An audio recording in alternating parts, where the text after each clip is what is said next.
Hey everyone! So a while back I got a request to do a werewolf related project, and I figured what better time to do it than this month. Today I'm going to be showing you how to make a few different components to make a werewolf costume. You can make all of them, some of them, or just one of them in order to put together your costume. There's quite a bit to cover, so let's get started.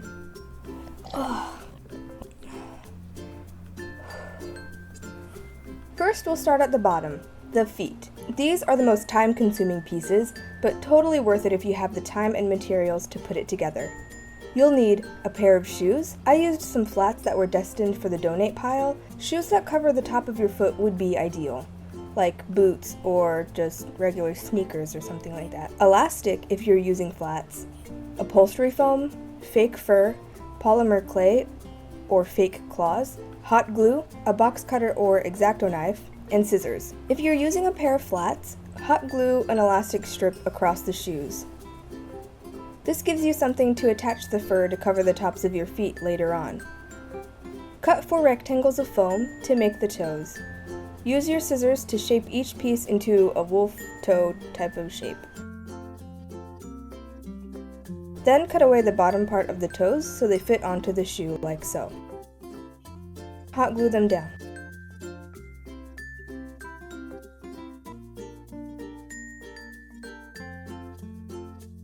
From the scrap foam, add a 5th toe a little further back on the inside of the foot. If you don't have fake claws, you can make some with polymer clay. Just take some chunks of clay, shape them into long teardrop shapes, and make them a little bit curved to make a claw-like shape. Then pinch the base to flatten it vertically. Bake them according to the instructions, and paint them if you so desire. I painted mine black with enamel paint so they're all nice and shiny. You can totally paint these after you've attached them to the feet, because if you get any paint on the foam then it doesn't matter because you're going to cover it with fake fur anyway. Use some scissors to snip vertical holes on the tip of each toe. Hot glue each claw in place. All you have to do now is cover it with fake fur.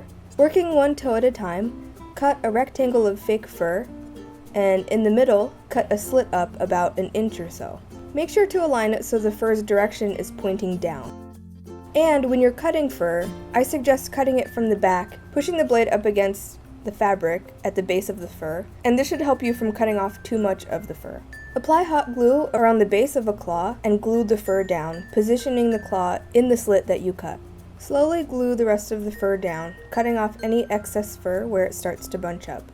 Brush the fur back about 1 or 2 inches away from the tip of the toe, and then trim down the fur that's on the toe. Repeat for all of the toes. Once they're covered, and the fur is trimmed, you can cover the rest of the shoe. Cut long rectangles of fur with the fur's direction pointing towards the toes, and glue those down onto the sides, leaving about an inch gap on the heels. Then cut another rectangle of fur, about an inch wide, and glue it to the heel with the fur pointing downwards. Brush the fur over to cover the seam. Now use your scissors to trim off the excess fur around the bottom of the shoe. To cover the top of the shoe, cut enough fur to cover the top, with the fur pointing towards the toes, and if you're using flats and have an elastic strap, then add an inch on each side. Apply a line of glue down the middle of the elastic and glue the fur down. Glue the other side of the fur flap down at the base of the toes, and then you're pretty much done. I wanted to leave the fur unattached from the rest of the elastic so that it would still stretch when I put the shoe on. I considered using Velcro for the sides to keep them from flapping up, but I ended up not having a problem because my pants held the fur down. You can trim and brush the fur around until you're happy with how the feet look. Now for some hands. You'll need a pair of gloves, fake fur, scissors, hot glue, and or a needle and thread. It would work best if you got a pair of gloves that matched your fur. If you want to use full-length gloves, you can add claws to the end of the fingers like you did for the toes. But I wanted my fingers exposed, so I made these gloves into fingerless ones. To do the same, just cut the tips of the fingers off, flip inside out, Fold about 1/4 of an inch down on each finger and tack it down with some thread. Flip it back. All you have to do now is cover the top of the gloves with fake fur. You can sew the fur down, but I figured hot glue would be fine since this is a costume and not everyday wear or something like that, and it's much quicker. Start by adding a small square or rectangle of fur to each finger. You'll probably need to add an extra to the thumb. I suggest periodically putting these on while you're working on them so you can see if you're missing a spot, and then you can fill it in. When you have all the fingers done, glue one big piece to cover the entire back of the hand. Again, check for any missing spots and fill them in. Then apply glue around the edge and brush the fur over and around the edges into the glue. This hides the edge of the faux fur. And then you're pretty much done. Next, a mask. You'll need a masquerade style mask, one of the ones that covers just your eyes and your nose, polymer clay, faux fur, scissors, black paint, and a marker. Use a marker to mark where the nose will be on the mask, and then sculpt the nose with polymer clay. I just looked at a bunch of photos of dogs to help me get the nose right. Once you're done with that, bake it according to the clay's instructions. While you're waiting for the nose to bake, the mask can get covered. Cut a piece of faux fur out that's as big as the mask. Hot glue the fur onto the mask with the fur pointing upwards. To make sure to cover the mask without the fur bunching up weirdly, start by gluing down the center first. And be careful when putting hot glue right onto the flimsy mask, as it can melt it. I suggest adding glue onto the back of the fur fabric instead, and then putting that onto the mask. Slowly work across the mask until it's completely covered.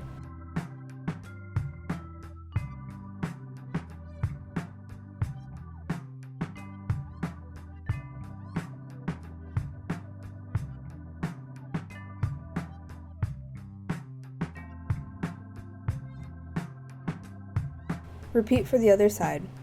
Trim the excess fur around the edges and the eye holes, and then flip the mask back over and start trimming the long fur down around the nose and the eyes. When your nose is done baking, you can hot glue it onto the mask. I painted this with more enamel black paint to make it look wet and shiny, and then used some black paint to add some detail around the eyes and the nose like so. And then your mask is complete. On to the ears. A while ago, I saw a tutorial on how to make elf ears by Claire Delise, who, by the way, has a ton of awesome tutorials for special effects makeup and just normal makeup. Definitely go check her channel out. I'll include a link below. Anyway, I decided to use her tutorial and modify it a little bit in order to make some werewolf ears. You'll need liquid latex. The stuff I'm showing here actually didn't work for me. It's kind of old, so that's why I think it didn't work. I ended up using some newer stuff, and it was a lot thicker, which made the ear not as smooth, but I was going to cover it with fur anyway, so I wasn't worried about it. Liquid stuff does work, and that's what Claire uses. I just think mine was too old. Fake fur, polymer clay, a paintbrush, baby powder, and a big fluffy powder brush. First, I'll show you my failed attempt. Take your clay, make a triangle shape with the base about as wide as the top of your ear and as skinny as your ear. Hold it up to your ear and make a curved mark where the top of your ear is onto the clay. If you're making your point a little bit bigger, like I did, then use the mark as a reference and add a small coil of clay to the inside of the ear between the mark and the edge of the ear and blend it out. This will give a little bit of detail so the ear doesn't just look weirdly flat on the tip. Repeat for the other ear, making sure to make a mirrored version. If you're using more liquidy latex, string wire through the bottom part of the ear. You'll use this wire to help string them up later. Now you should go bake the clay, which I didn't. My thought process was that the latex would totally just peel off anyway, so I could peel it off and still have all this clay that I could use for other things. Once you've baked them, cover them with a light coat of liquid latex. Use the back of your paintbrush, not the bristles, as this would ruin them. Start at the base of the ear. Don't go past the curved line that you marked earlier, and try to keep this layer as thin as you can.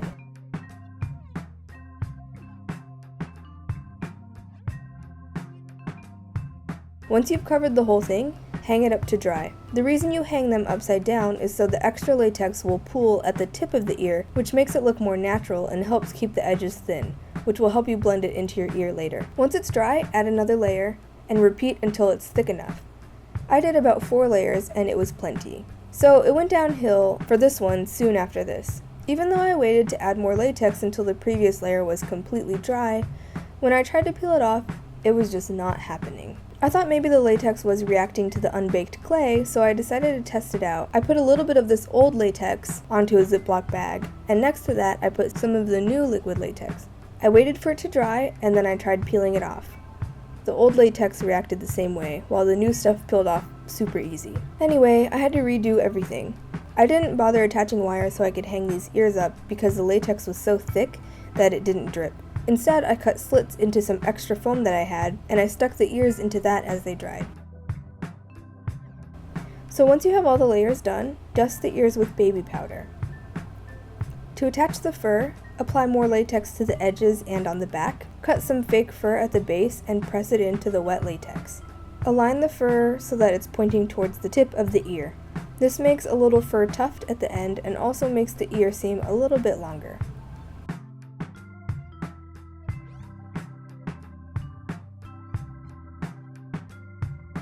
When the latex is dry, dust some more baby powder. Start carefully peeling the edge away from the clay. Dust baby powder onto the inside of the ear as you go, or else it might stick to itself and you'll never be able to get it to come apart.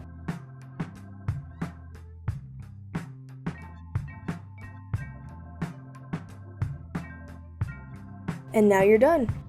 To apply these, pin your hair back. You can pin some paper around your ear to help keep the stray hairs away too. Put some liquid latex around the edge of the inside of the ear and place it onto your ear. Hold it until it's dry. Use some more latex around the edge to blend it in with your skin. Then use some makeup or skin-colored paint to color the parts of the ear that aren't covered with fur, and then you're ready to go. Lastly, I'll show you how to make a faux fur stole. I wanted to make something that would mimic the fur around a wolf's neck, but also potentially be something I could wear other parts of the year, so I settled with a stole, which would be super nice and warm during winter. You'll need a pattern, which I'll tell you how to make in a second, faux fur, lining fabric, hook and eye closures, pins, a sewing machine, needle and thread, and an annoying kitten.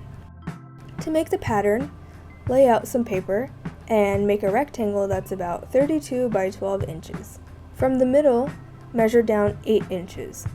Sketch out a boomerang shape like so. To make it easy and symmetrical, just fold it in half and cut the pattern out. Spread out the faux fur with the fur pointing down, flip it over, use the pattern to mark it, and then cut. Make sure to cut the fur like how I mentioned before. Try to keep the blade of the scissors as close to the base of the fur as you can. Use the pattern to mark and cut the lining fabric too. Pin the fabric together, right sides together. When you do this, make sure to push the fur into the inside of the fabric like this.